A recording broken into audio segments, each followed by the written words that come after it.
Hello and welcome to another episode of Swim Sets by the Pool. This is the podcast where you get free swim workouts and tips that help you swim better. We bring you swim workouts from all over the world, from Division One swim programs, pro triathletes, and just some random guy at the local Ventura pool. I'm Nathan Cohen. I'm a professional triathlete. With me, as always, is Kyle Brill, former D1 swimmer, now a triathlete. And Kyle, we got a special guest today. Who is it?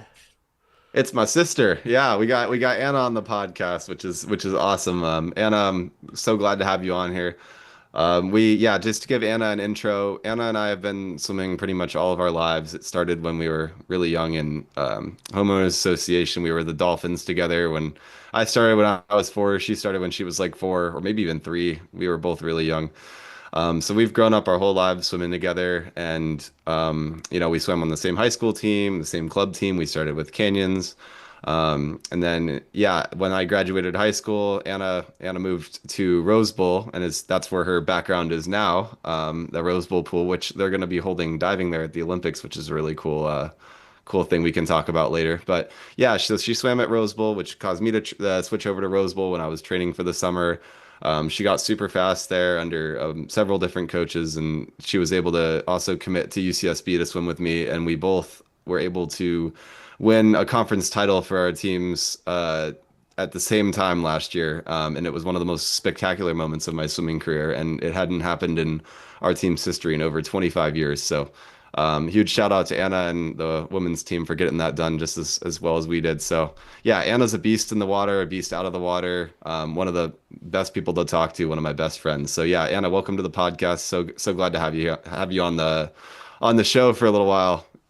Thanks for the nice intro. Yeah, I'm super excited to be on the podcast today. This is my first time doing a podcast, so it's exciting. And yeah, joined by two really fun people with a background of swimming and triathlon. So yeah. Nice. Anna, I'm so excited to have you on the pod and just like hear more about your swimming and all that stuff. And honestly, you guys, Anna is such a good swimmer. She pretty much almost walked over me in a mile open water swim in Santa Barbara one time. I was in a wetsuit and she was just like in a swimsuit. And I was just like, oh man, like, I think I should just retire. I'm just not good at this. Anyways, she's really good, but I'm happy to have you on. And yeah, tell us, what are your main events in swimming, and what's your favorite, what's your least favorite?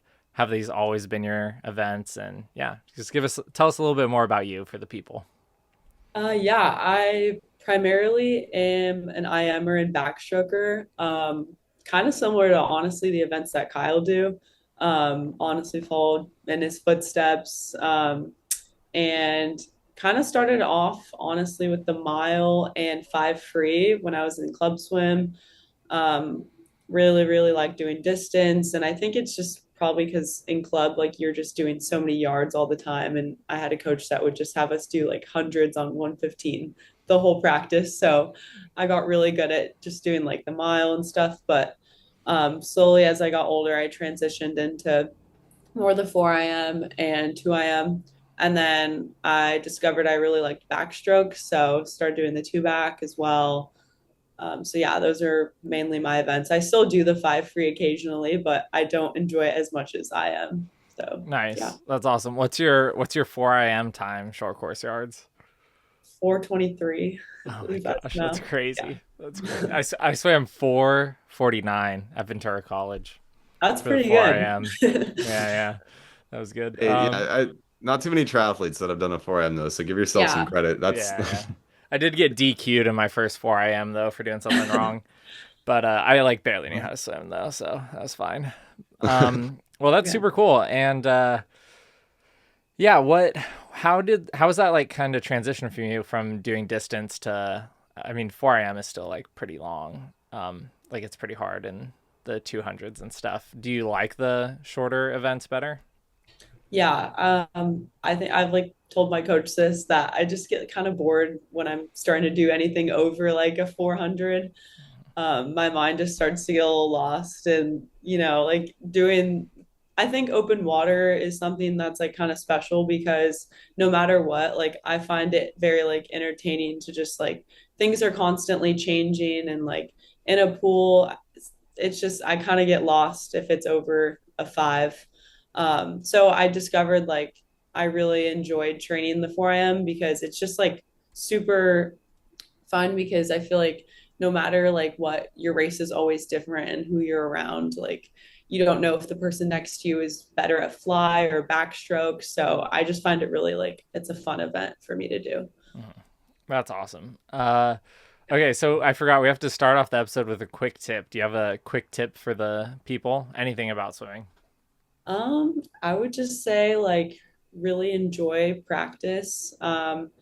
I find that like I actually ever since starting college swimming, I've like really like enjoyed each and every practice. Like I show up and my teammates are there like laughing and just like honestly like have like fun during the sets and talk to your friends. And sometimes there's no time to talk on the walls, but we find time to like make jokes and do would you rathers and I don't know, just enjoy it because it's not going to be fun if you just are always like head down working and like I don't know, just take time to enjoy it.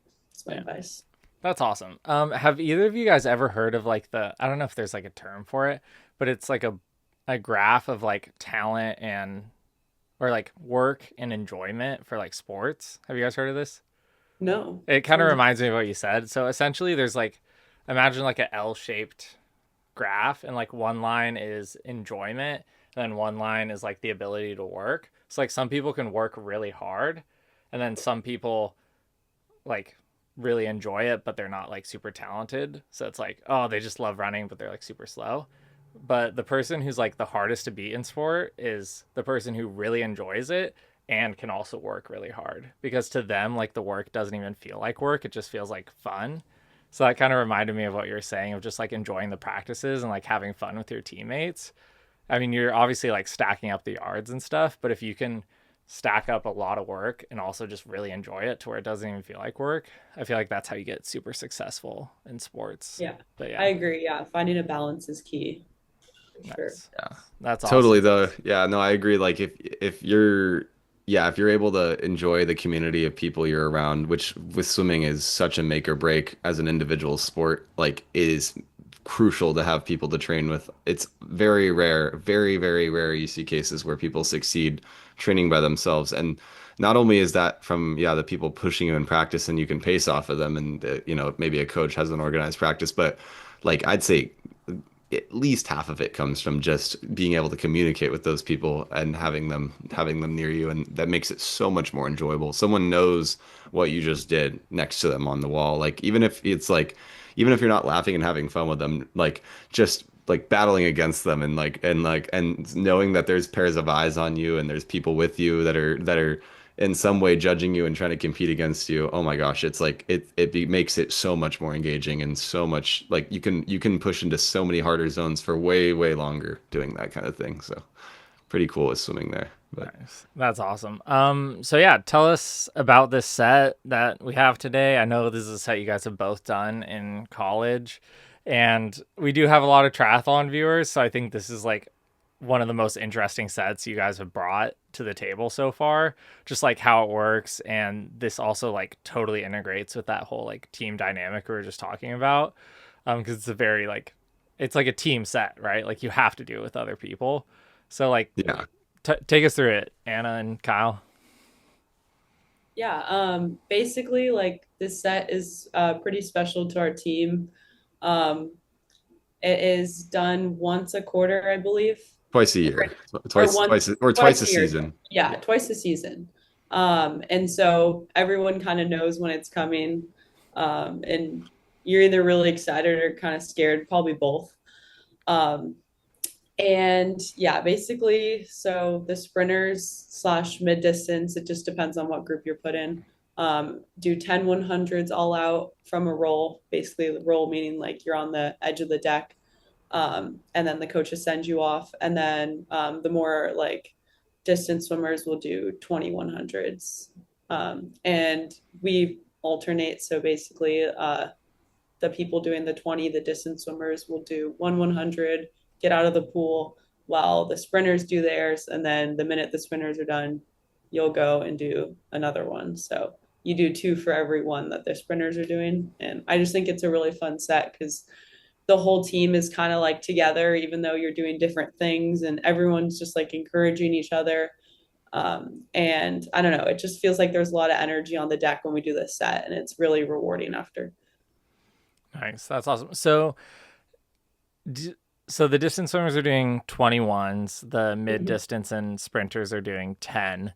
So, does that mean every other one, the distance people have like a sprinter just like blowing past them for a 100 or like Typically next to we them? like line up to where the distance people go like with each other, and Mm-hmm. then the sprinters will like be on deck, and then they all go. Um, but yeah, so we just like alternate off. So you never really are next to a sprinter going like, I mean, their pace is definitely a lot faster just because Mm-hmm. they get more time to Or rest. But it should be yeah, though. it That should, yeah. yeah. As someone that's done the set 8 times myself and timed it another time from the outside of the pool, I'll kind of piggyback off what Anna's saying here is if you want to see how lactic acid works in the body, like you want to see a clean cut example, you can watch the sprinters go from the first 100 going lights out, like they can push it down to maybe a 45 in their 100 free or whatever, to by number 8, 9, and 10, the distance swimmers are crushing them. Their Oh, lactic wow. acid is so high and they're maybe even puking from it. They're on the deck. Like I've seen people that can go 43, 42 seconds on 100 free get over a minute by the end of their 10 100s as the sprinters. And I've seen the distance swimmers like overall average way faster because they don't have as much time for that to happen. So most of the time the sprinters should be going faster, but it's actually really crazy when you see that set happen in person, especially when people's lactic acid doesn't get flushed out well enough. It's a wild experience seeing people get absolutely destroyed by this thing. So pretty cool concept. Okay, have you ever thrown up in a set? Either of you guys? I there was one time like I think I was in middle school and I'd just eaten too much before practice. Oh, But okay. besides that, I've never like actually thrown up from a set. I think I don't know. I've heard it happens to some people just like way more frequent. It Mm-hmm. just I don't know, it depends, but I personally haven't. That's good. Yeah, I think there's definitely some people who are just like more prone to throwing up. Like they just get Yeah. sick easier. I am Yeah. not one of those people. I've only thrown up like twice in my life that I can remember.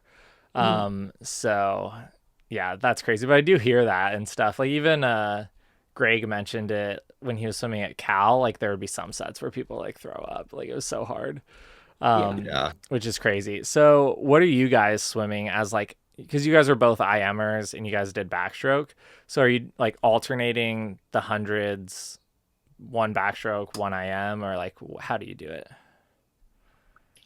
Yeah, Anna, Um, go ahead. Okay, yeah.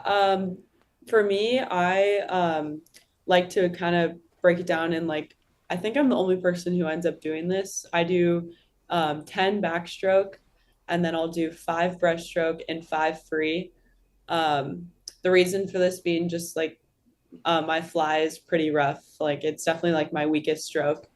And so I use like other sets to train it, but for this one, I would just personally like to kind of emphasize the backstroke portion. So therefore, doing the first 10 really helps my like backstroke in my IM. I feel like so. Yeah, I like formatting it that way. Nice. That was awesome. What would you do, Kyle, when you did the Yeah, so set? the traditional way, like a lot of the IMers, even if you're a 200 IM specialist, kind of get looped in as a zero and they have to do the 2100s because it works really well and you do five of each stroke. So Mm-hmm. Anna was kind of beating around the butterfly there. So it's a really interesting, like, it's actually one of the most successful ways you can do the set because you're switching muscle groups, you're leaving the wall pretty often. And so even though it seems like it's the worst because you have to like deal with all the strokes and do more hundreds than everyone else, in a way it's almost protecting you because it's not giving each muscle time to fully contract and then relax, like and have the lactic acid come building in. Like you're flushing the lactic acid out a little bit and you're switching muscle groups. So you're almost kind of like dodging some of the bullets that are coming out these sprinters in a way. And it's pretty interesting concept. And I've actually used the IM as an escape rather than a, to make myself suffer. And a lot of times people think the opposite. They think I've put myself through the hardest. I put myself in the hardest group in this set. So yeah, I always did 2100s, five of each stroke was my approach to it. And there was always a few guys on the men's team and a few on the women's team that would do that exact same thing. So it was nice to kind of be able to pace myself with that group. And even though it's very individualized set as a team set, you can still find your people that are doing a really similar thing to you and stick with them. So people do group up a little bit like that. Anna is a little more unique, but she does join everybody by the time the sixth one starts.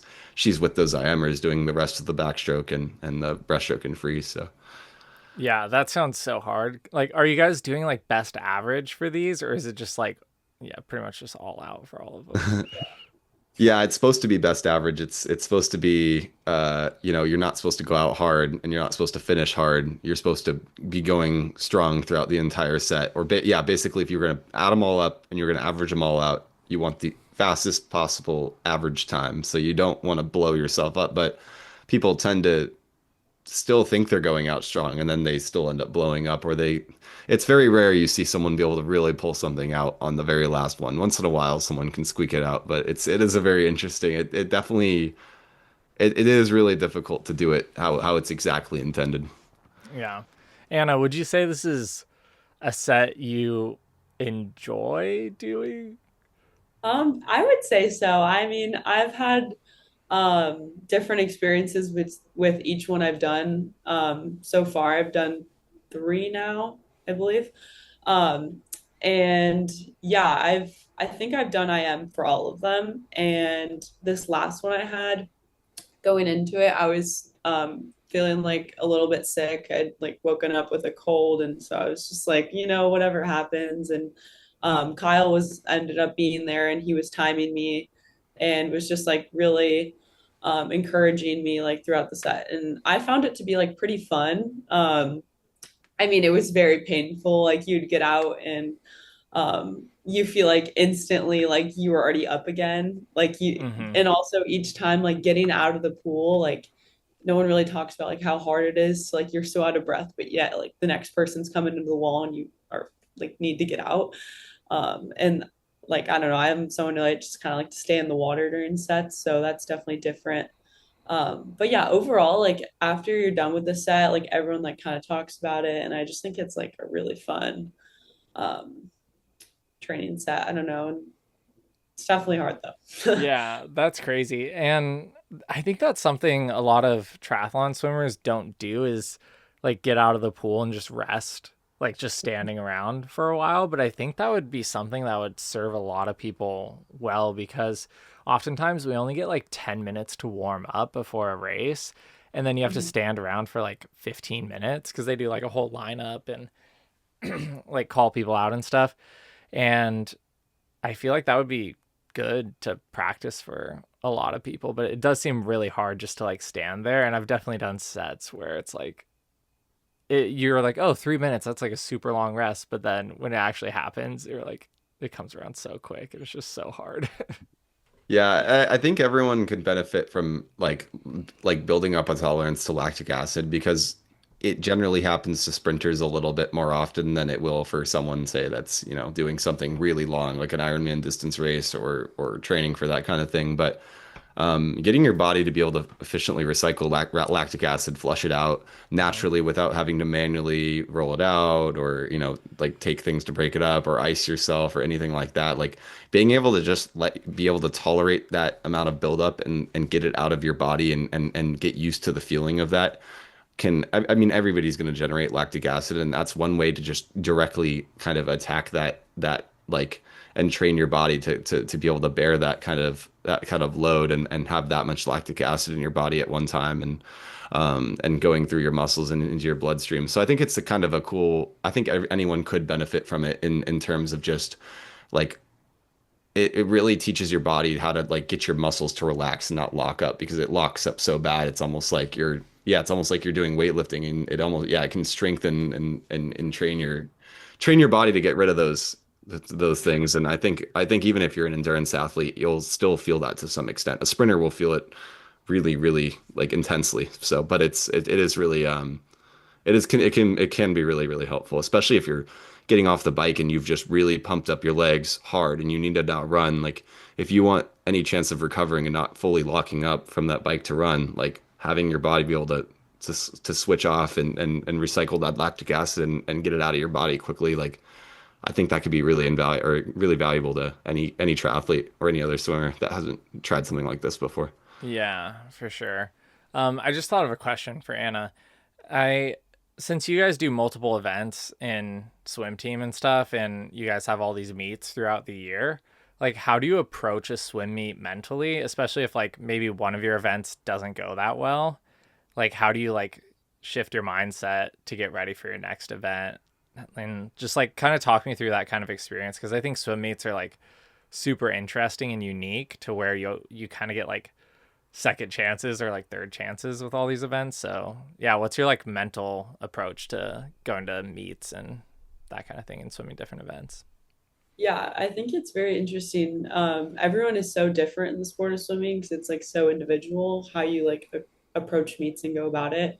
I know some people like to be like super serious going into meets, and like personally for me, I try to be like very like loose and like um I don't know, try not to even like kind of think about like what I have that day. Like sometimes I know certain friends that don't even like to look at their events until they actually get to the meet, which I think is very interesting because I don't know, it's just kind of yeah, for me, I just need to be like relaxed. I personally think about my races as it's practice, and like especially if I'm next to my teammates at a meet, that really helps me because I just kind of like remember, oh, I did this last Thursday, like I was next to so and so, and like it's just like that, and like the suit is here to help me. So yeah, something like just thinking about just like practice. Yeah. Nice. I would, yeah. Oh, go ahead, Nate. No, no. And have you ever had an event like not go well, like your first event, and then like does that affect your mindset for the rest of the meet? Yeah, I think this last conference, it was my first college conference meet. I started off doing the 500 free prelims, and it didn't exactly go like according to plan. You know, it was definitely like my worst event out of the three. I was swimming at that meet, but still like I was like a little disappointed. But I talked to my coaches, and they were just like, you know, you just gotta like forget about it. And like I know Coach Mark, um he used to use like the saying like be like have the mindset of a goldfish, basically just like forget stuff like Nice. yeah, like so that's kind of what I try to go by. If I dwell on a race too much, it's just gonna be negative for my meet, and especially if these meets are like 4 days long, like it's not going to do me any good to think about the first race. And sure enough, my next race the next day ended up like going really well. So I guess I just have to like reset, and each day is a new day. So I want to really add on to what Anna's saying there. Like watching Anna at especially early season meets is truly a spectacle because every single person, not every single person, but as a whole, the team will be nervous, they'll be upset, sad. Like there's a lot of mixed emotions in these early season meets or just middle of the meets where we're just getting beat up, we're exhausted from training, people are showing up and they're getting killed, whatever's going on. And then you just look over at Anna, and like Anna's literally been accused of not caring before because she's so relaxed and she's just waltzing around the deck and she'll get like disqualified and she'll walk up and just be like, oh, like oopsies, and like the coach is like all offended. They're like, you don't care about the sport, like blah blah blah blah. She's been accused. Like Oh I've dang. heard people get honor for it, but the thing is like I realized Anna's just it's just a bulletproof mindset. Anna does Mhm. not like she does not let herself care. She looks in one direction, locks in and is like, "Well, I'm gonna just forget that happened and I'm going to just slam the next race." And because of that, she's probably one of the women's team's greatest weapons, especially in the early season. She's always getting her hand on the wall first at dual meets or battling for that position. And it's like, and she's swimming way above like her championship level at those meets literally from that alone. I think it's just her mindset is rock solid while everyone else is letting these things get to them. So Anna, that was definitely something you excel at there, which is a cool thing to note, and I think a lot of people could learn from that on our team and elsewhere too. But Thank you. Yeah. No, I think the sport of swimming is just like so mental, and I still haven't really like mastered like I don't know, understanding myself kind of because yeah, I think for me I'm very like day to day like some I'll have like a 3 day streak of really good practices, and then I'll have like 2 days where I'm just like really off. So just like, I don't know, I think moving past that and just kind of trying to figure out what's going on. But if it's something you can't control, like you just gotta let it go and try to move on in the best way you can. So yeah. Nice. That's awesome. Do you feel like you really do have the mind of a goldfish? Do you just like forget about the bad things that happened? I think so. Yeah. I think for the like majority of the time I do have that mindset. Like I've seen a lot of people get mad at certain practice if they're not doing good. And at least if I think my goal for this year um was if I'm having a bad practice, like at least try to like focus on the details or like pick something I can like improve on in that practice, even if I'm not gonna like go fast or hit my goal times that day. Like just I don't know, focusing on like one little thing. So that helps me be better. Nice. That's awesome.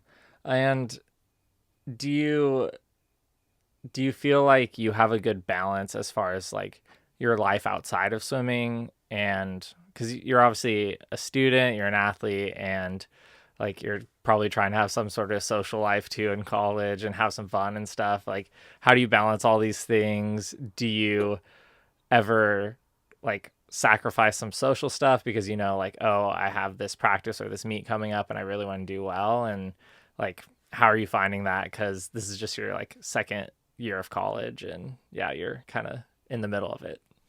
Yeah. I think definitely the biggest sacrifice for me is like doing other like activities outside of swimming, like hiking, surfing, running. I like really enjoy a lot of similar things that Kyle and I'm sure you as Mm-hmm. well do like day to day that I just can't like do just because I have no energy. Like I don't know, I live like 3 minutes from the beach, but I a lot of times don't go surfing because I just had a practice and I'm like, I don't, the last thing I want to do is go out and work out more. So that's something I'm definitely like looking forward to after the 4 years is like, I think I honestly might look into doing triathlons because I just find like, I don't know, just like trying different kind of exercising to be very like fun and just like finding other ways to push myself other than swimming. So I say that's the biggest sacrifice. The social life part, like, is it's been like I feel like I'm just used to not having that much time, but living around everyone else who's on the same schedule definitely like has been super helpful because we all understand like how tired we are and like having meets on the weekends and so but yeah. That's super fun. Awesome. Kyle, do you have like any questions and stuff? Because No, we only have yeah, like 10 minutes left. So anything yeah, you want yeah. to No, I get was out just of saying, Anna like, on the pod? I've been giving her a fun taste of life outside of swimming because she was able to do Mount Langley with me, like a 23-mile hike with me and River, 14,000 foot peak. She was able to just summit it with basically no, I wouldn't say no hiking experience, but her legs were not broken in for that. So Anna's got Dang, a that's fun mindset, impressive. and she'll be due for some really cool adventures when she's done with swimming. And I do, yeah. Even though I guess I don't have very many questions for Anna because it's really easy to for me to ask her them. But yeah, it just kind of makes me she reminds me of myself a little bit, and I just a message to anybody in the swimming pipeline especially, or just kind of locked into a sport that they know is going to wrap up by the end of their college career. That could be a triathlete too, if you're doing triathlon and you know that that probably is going to be a sport you're at least going to take a break from for a little while, like don't get, yeah, enjoy the time in college. Anna's found a really good way to balance that. I got too antsy sometimes, and I was like, man, I want to see what other doors I can open, and I tried to open some of them like too early. Once in a while, I would jump the gun, try to do all these crazy adventures. And I realized you have a lot of time. If you're in high school or college, you have a long time, and you will be in plenty good health. You're not going to be a grandpa. when you're out of college. You have a long time, and now being out of college, I've had a lot of time to go explore the world and have fun. So it's definitely an enjoyable thing to look forward to. But don't get too hungry too early, and enjoy the sport you're in while you're in it, because it is really fun and it's just a different stage of life, you know. So Anna does a great job of I think compartmentalizing that and knowing like she's got it really good, and has the community around her that also is really motivated too. So Yeah, that's super cool. And that's one thing I've been thinking about a lot more lately is when you're in the moment, it feels like everything is so permanent and it's like, oh, this is how it's always going to be or whatever. Or like everything seems so long, but nothing's forever, you know, like everything has a time and place in your life. And so if you think about that more, you can kind of allow yourself to live in the moment and enjoy it more. It's like, oh, I only have 4 years in college. It's like if you live till you're 80, like, you know, like the average person or whatever in America, then that's like such a small percentage of your life. So just like enjoy it and like make the most of it and stuff.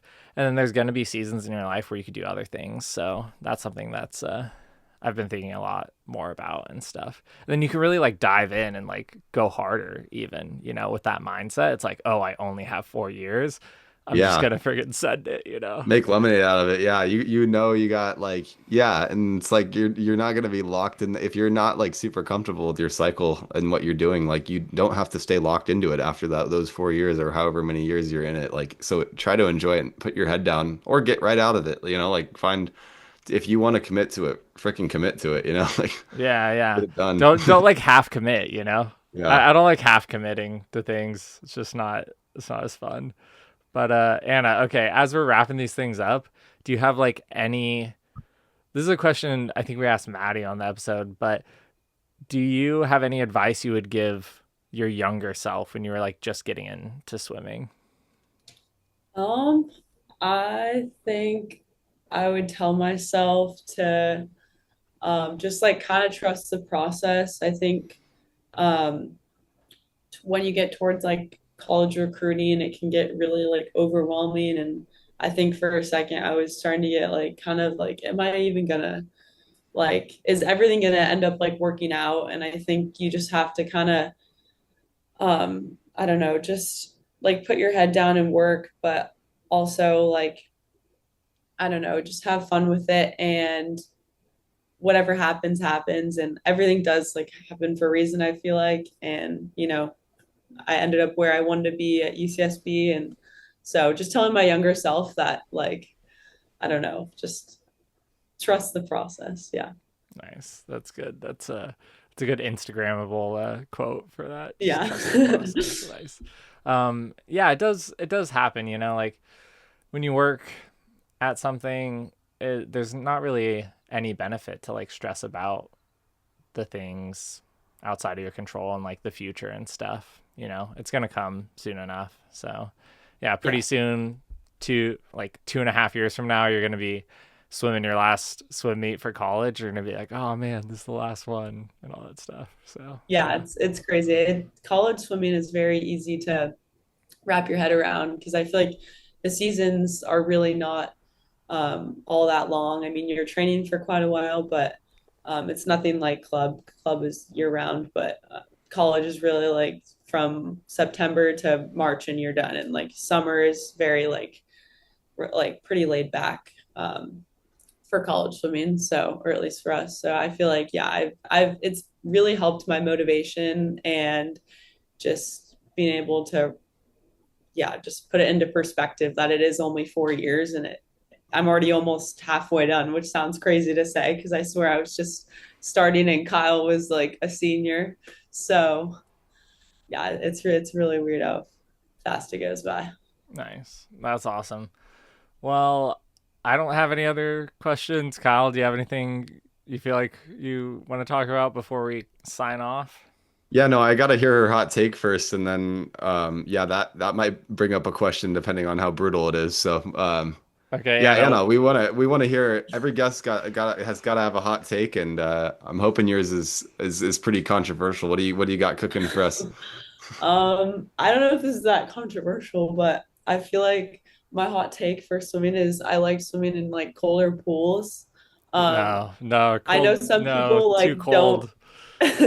Some people just really don't like to get into cold pools, which I don't like getting in them, but I think racing, like I need it to be cold because like doing longer events, if it's warm, I'm just gonna get overheated and like slow down. So I yeah. do not like cold pools. I just like, I mean, I grew up in Palmdale, so like I love being hot. I'm just like so Yeah. used to it. And yeah, just cold. Uh, I also grew up swimming in like a YMCA pool, so it was probably like 90 degrees or whatever. Yeah. That's So like fair. that was like my baseline for the first like 4 years of my swimming. But yeah, cold pools is just like it's not the vibe for me. oh yeah. I'm completely the opposite of you. I'm gonna agree with my sister here. I hot pools are the death of me. I'd I don't rather like a freeze to hot death than pool, but overheat. I don't like to be shivering, you know? Like no, not on the You wall. just gotta swim harder then. You're not so you get like Dude, I did that regulations have 2 mile swimming swim with you pool. in the ocean and I almost got hypothermia like a couple summers ago. That was terrible. Oh man, yeah. Well, yeah, I think you'll piss off some water aerobic people, Anna, and you made Nate pretty angry, so I think that was a pretty good hot take. Yeah, that That's was a good good. hot take then. Yeah, yeah. Anyways, thank you so much for coming on the pod, Anna. I really appreciate it. Maybe we'll have you on like another time in the future because that was super fun. And I'm sure you have so much more stories to tell that we can get into on another episode. But yeah, thanks for coming on. And Kyle, thanks for not bullying your sister too much the first year of swim, so she continue to swim. So yeah, Yeah, it builds character, but if you bully them too much, they'll quit, you know. So you it's gotta the right find the amount. It's the right amount yeah, of you gotta find the bullying. happy Yeah, yeah. medium. Yeah, he would lap me whenever I'd go in his lane and pull on my feet. I got the yeah, fair amount of bullying, but it's all right. Nice. That's awesome. Well, sweet. Yeah, thank you for having me on the podcast. It was very, very fun. Yeah, that was awesome. And we'll see you guys on the next one. Peace.